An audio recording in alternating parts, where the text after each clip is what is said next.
Hello friends, welcome to a new video. My name is Céline and today I'm filming episode 11 of my knitting podcast. I think it's still going to be a little bit different than the average podcast just because I only have one finished object and then I have a lot of new thoughts. So sit back down, grab a snack or a cup of tea and let's chat about knitting. Let's begin and talk about what I'm wearing. So this is the Aura top by Rose Knitwear, one of my most favorite designers. If you've not yet checked her out, girl, what are you doing? Why haven't you checked her out? This is quite an old project for me. I must have made it maybe on year 2 of me knitting, and you can tell.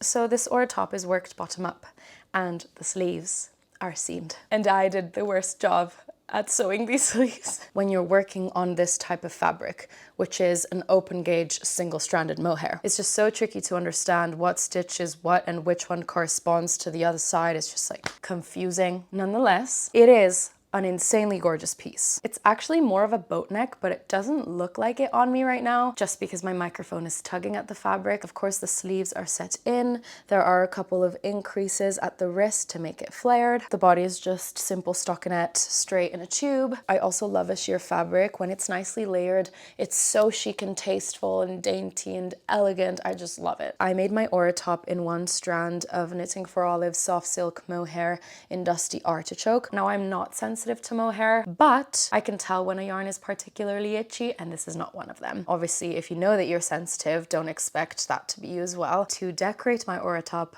I've added some jewelry.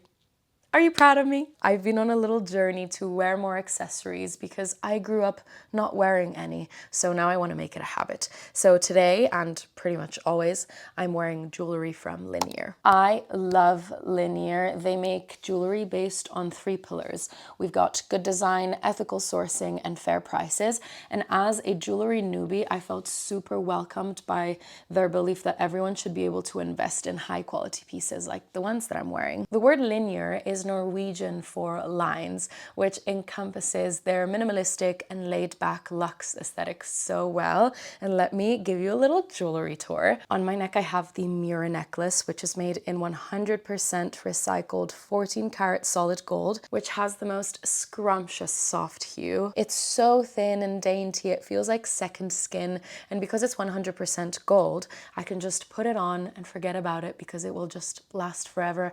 And I don't have to worry about it getting tarnished or corroded or just getting it ruined in the shower, you know? On my hands, I'm wearing a collection of gold vermeil pieces, which are a more affordable alternative to the solid gold. These have a sterling silver base and they're plated with a super thick layer of 22-karat gold that is 5 times thicker than regular gold-plated jewelry and 100 times thicker than flash-plated pieces. In fact, I've had these rings for like 3 or 4 months, I think, and they look perfectly untouched. This chunkier one is the Essie ring. She's called Ada and Ise with this stunning topaz. To me, Linear represents easy elegance and quality. I always joke and say that their jewelry looks like a fairy just casted on a spell on my body, and then this necklace and these rings just suddenly appear. I'm basically like Cinderella. I would love to build a necklace stack, so next up on my Linear wish list is the Embla necklace,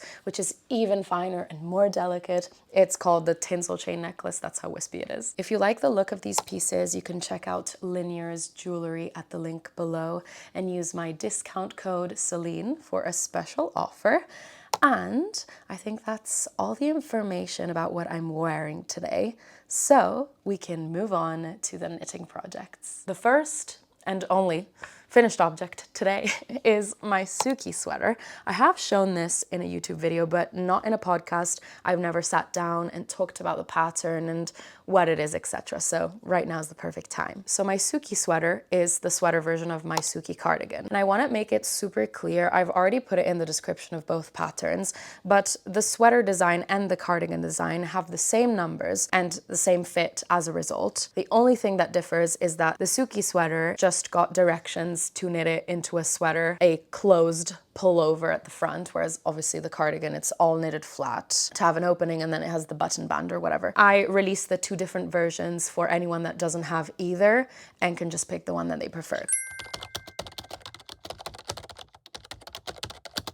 But anyways, this is a boxy fit cropped drop shoulder construction. I used a crazy yarn that I'll talk about in a second, so I don't know how much you're gonna see. Basically, this yarn felt like crazy, so the stitch definition is kind of non-existent. And same things go for the ribbed edging. It's almost invisible. No, I think you can still kind of see it. Also, it's peeled so bad. I'm giving so much away about how I'm not a fan of this yarn, but yeah, 1x1 ribbing on the cuffs and the body, and then the collar is my favorite because it's double folded stockinette, which is super, super neat, and I've been really enjoying this type of feature. But yeah, this is a super beginner friendly drop shoulder.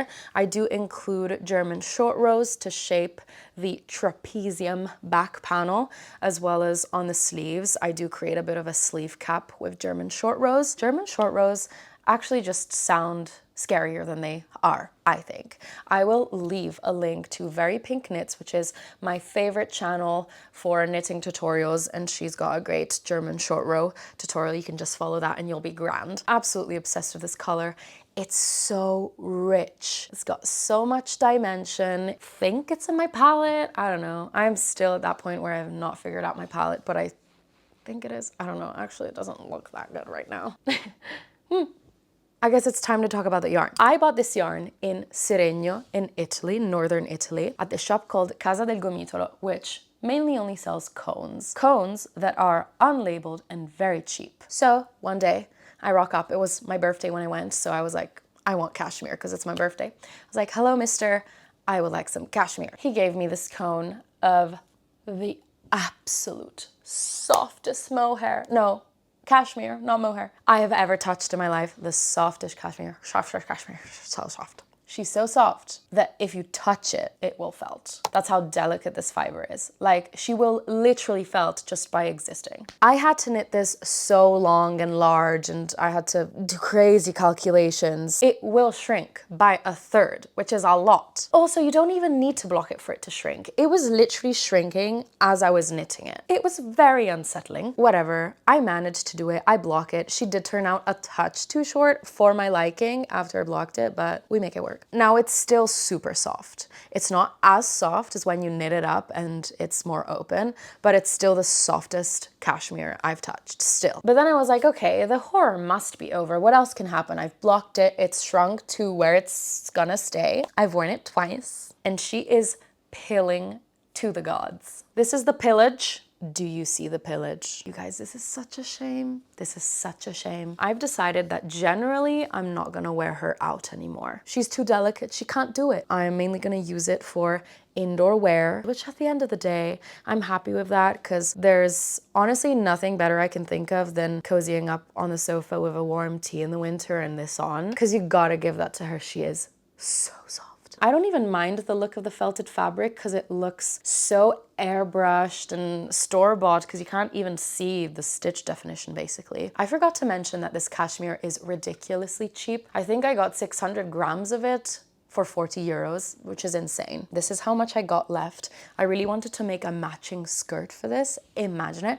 But then the second I saw how it pills, I was like, yeah, no, that's impossible. I would assume the composition of the strand is 50% cashmere and 50% air, because this is absolutely whipped. Like, how does that even hold up? No wonder it's so soft. And now I have bad news. While I was working on it before I found out it pilled so bad, I knew it felted, but I had accepted it. While I was making it, my dad touched it and he was so shook. I was like, I'm gonna make my dad a sweater in this cashmere for Christmas. If you don't know, I'm on Christmas number 3 making a Christmas sweater for my dad, and I always post an Instagram reel on Christmas Day when he opens it to record his reaction because he gives the best reactions. But this year is year 3 and I wanted to make it special with some amazing cashmere. So I went to buy this cashmere for him. This time the shop didn't have it in cones, but it had the same cashmere in little skeins. Here we are. It's soft like a newborn kitten. It's insane. I got a whole bag, but now I've kind of decided that it's not worth making my dad a sweater in this because it will get ruined on wear number 2. It will peel so bad and it just won't look fresh and nice. I want to gift him something of the highest quality. And this is where I'd love to know your guys' opinion. Do you think it's responsible and sensible of me to decide not to make him a sweater with this yarn? Perhaps I can use it to make him a blanket at some point, but still for Christmas, I need to make him a sweater, and I don't think it should be in this. It's literally almost November. I need to figure this out. Now let's move on and talk about things that make me happier. This sweater. If you don't follow me on Instagram, you might be very confused as to what this is. This is a men's pattern that I designed for my brother's Christmas present last year. The name of this design is the Matteo sweatshirt. Matteo, because my brother's called Mateo. The pattern is out now on Ravelry. I'll link everything down below in the description box, by the way. This is my first men's design, which was a nice, fun, new challenge. I knitted this with Yarn New Life wool, and the gauge is 16 stitches. Iron weight, it works up super, super fast. Let me show you all of these subtle decorative features that make up for the sweatshirt look. First, we have a double folded collar. In the pattern, you can choose between a stockinette double folded collar or a ribbed, a 1x1 rib like this one. This is what the stockinette collar looks like on one of my testers. The feature that really makes this sweatshirt coded are the edges on the cuffs and the hem. So they're double folded stockinette edges that are really nice and thick, like in a sweatshirt. You can see the thick double layer here, and the cuffs worked on much smaller needles to give it a cinch. I've also implemented decreases down the base of the cuff to have it taper, otherwise it was flaring out weirdly, but this gives it a really nice shape. And then I've got the same thing going on at the hem. This is a bit of a lengthy process to knit this on much smaller needles, and then of course you'd have to knit it double to then fold it down. But it's so scrumptious to the touch. It's nice and thick and it really gives you that sweatshirt look. Then we've got my favorite way to shape the back, which is with some lovely increases to create a nice decorative band that slopes down the shoulder. And that's also reprised at the collar here in the front, where the increases cascade out of this little frame around the collar. It gives a nice slouchy, relaxed sweatshirt fit. Hopefully some mill knitters will enjoy this pattern. And of course, if you also want to make it for your brother, dad, boyfriend, husband, friend, whatever, I can't wait to see your projects. I would also make it for myself. Definitely would have to crop it at the body, but you know, it doesn't have to be a men's pattern, you know? It's got men's sizing, but I told you this podcast episode was going to be a little bit different. I'm going in the most random order, but I thought that it was only fitting to show you the light version of the Matteo sweatshirt, because I'm also making that. Now, it was my brother's birthday at the end of September. I have not managed to finish this birthday gift in time, but I'm working on it. I wanted to make something much lighter for my brother that he could also wear, say, at the beginning of spring. So this, I think I'm gonna call it Matteo Sweatshirt Light, gauges 25 stitches. So it is a labor of love, okay? But I think she's absolutely gorgeous, especially in this yarn that I'm using. This is how much I've got left on the skein, but this is the West Yorkshire Spinners Exquisite 4-ply. This is the shade Baroque. I believe they're discontinuing this yarn, or it's maybe already discontinued, which is so annoying. The same thing happened when I designed this one. I'm not sure that the New Life was discontinued. They just don't have the materials to create it for now. So that's unfortunate, but she's got the same characteristics. This one, I've opted for the stockinette folded edge. Isn't that so sweatshirty? I love it. I'm gonna have to actually redo this collar because I didn't pick up enough stitches and it's kind of taut, and my brother struggles to get his head past it, but you get the gist. It's got that nice decoration bordering the collar, and then at the back it also has the increase band, waterfalling down the slope of the shoulder. And then look at the hem, you guys. This took a second. It is so stunning. Look at that double layered thick goodness. It's so beautiful. Still on the first sleeve. I'm very soon going to start the cuff. Look at my little stitch marker with the fries. This yarn is 80% wool, 20% silk, which I think is what gives it this stunning, subtle sheen almost, makes it a little bit metallic. I've never seen yarn look like this, and I think that's beautiful. What shall we do next? let's talk about my active work in progress, the one that I'm dedicating the most time to these days. It is my coffee run sweater by Kika. I have her knits to wear book, and this is one of the patterns in there. It's a pretty standard and simple stockinette raglan piece, and I'm not usually drawn to designs like these. Mostly I enjoy working a drop shoulder construction more than I do a raglan. I don't know why. Raglan are generally a little bit less entertaining for me, but when I saw it in the book, I just adored the twisted rib thick raglan bands. I thought it was such a pretty detail, and it completely sold this design to me. So here I am, after quite a few years of not making a raglan, making a raglan. And I also know that this band carries down the side of the body, and you can't see it in any photo, but I know that that happens. So since the design is quite simple, I thought I'd go a little bit funkier with the yarn. This project kind of happened in the matter of a couple hours. I wasn't planning to start it. I wasn't planning to have this yarn acquisition, but I was at the Beautiful Knitters yarn shop, and Karen, the owner, got a yarn in that I had been looking for 2 years, and she had also ordered 2 years ago. I'm talking about the Noro Silk Garden Sock Solo in the shade S1 Omitama, which is this iridescent holographic looking goodness. It's just got every color in the world. And when I was at Beautiful Knitters and it was there, I just couldn't pass the opportunity to grab it. Since the main yarn was an acquisition, I didn't want to be like 100% naughty and also buy a new mohair. I checked out what I had in stash, and I had like 5 skeins of this Isir silk mohair in the shade 6, which conveniently happens to be exactly what Petite Knit used for her terrazzo sweater, so I could literally see how the two combined. I'm probably gonna have to buy a 6th skein. I don't think I have just enough, but for the most of it, I do. Overall, the mohair is giving a champagne hue, a champagne undertone to the fabric, and is softening up the color changes a little bit more. But the array of shades is so pretty. I specifically love it here in the collar. Look at the yellow and the blue and the pink. It's just so good. I'm filming a project vlog for this, so let's see how that comes out.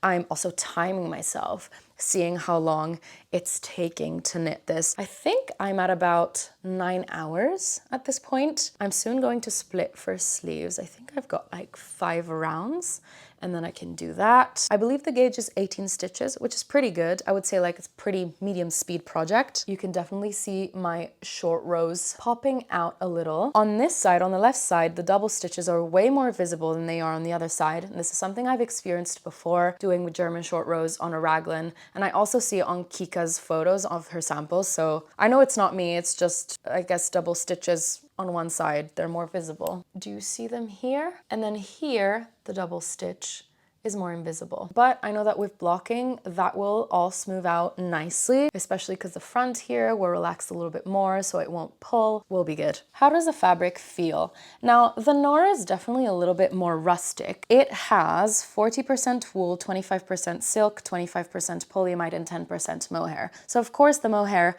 might bring a little bit of an itch, but it's just 10%, and then it's got the 25% of silk to smooth it out. When I touch it, it feels a touch like carpet. But I must say, paired with a silk mohair, it really brings out some silkiness.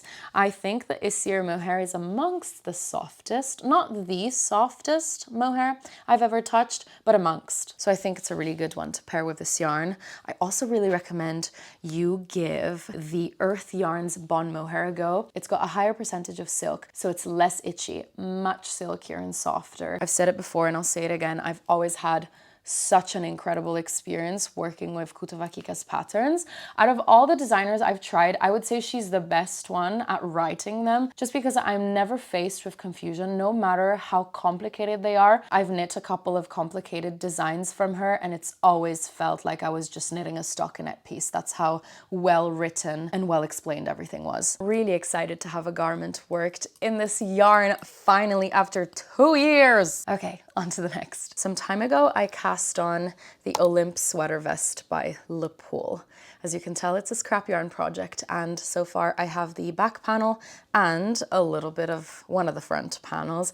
I actually haven't picked this up in about a month. I know I've been a little bit of a mess when it comes to knitting lately because it's just been so busy. To be honest, I can't even remember working on this. That's how fast it was, especially because every couple rows you just have to change the yarn. I just don't remember working on it. And I guess I should take the hint and pick it back up so I can finish it, because I reckon that would just pass by my eyes and I wouldn't even realize it. Like many, I'm on the journey of stash busting. So this is why this work in progress exists. But yeah, I really need to get on it. It would be so nice to finish it before it gets absolutely freezing in December and January. The other element of this that's stopping me from making a lot of progress is that I have to be home to be working on this, because every 5 minutes you're changing yarns, so I can't just bring my stash around with me, which is a shame and a bit of a problem because that's where most of my knitting takes place, is on the tube. Overall, I've been finding this to be a great stash buster because it's worked in Aran weight. You can also use up your fingering weights, your lace weights, hold things together to sort of hit gauge. As long as you obtain somewhat of an Aran weight, this will work. I've not been having many tension issues despite using different yarns.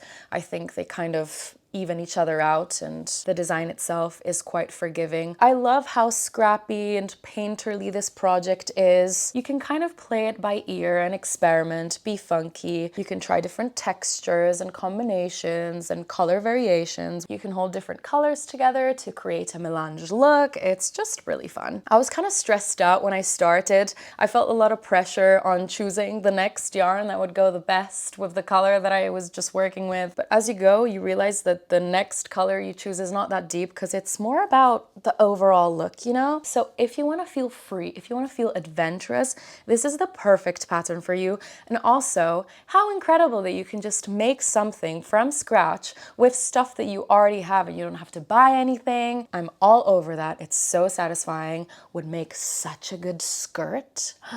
Imagine like a full set. We've got this little vest and then the skirt. Also, Le Pool recommends you do a magic knot. Is it called a magic knot? Yeah. To join all of the yarns together. Don't do a magic knot, because it ain't magic. There's nothing magic about magic knot. Unless I'm doing it wrong, unless I'm not pulling hard enough, I'm not doing a magic knot. What am I doing? I can't even remember. I think I just introduced a new color, knit like 4 or 5 stitches, and then I let go of the old one. That's what it looks like I'm doing. I'm probably gonna leave all of the ends in there. Honestly, I don't care. You're not gonna see them anyway. It's on the wrong side. I'm being careful to direct my ends on the wrong side. I feel like I have to go quite fast because the sun's setting and we've got a little bit more to talk about. Before the end of the year, I would like to finish, or at least pick back up, the Esther sweater that I'm making by Scapel. I don't even know what month of the year I started this, but I had to put it down because I had to prioritize other things. But it's this crazy colorwork, beautiful mountain looking sweater. My stitches dropped, not ideal. That's where my 5.5mm needles were. They've literally been in this project bag for like 7 months and I thought I'd lost them. That's also why I'm running out of cables, because I've got so many works in progress. The design is just so beautiful. But I've got 2 problems with this.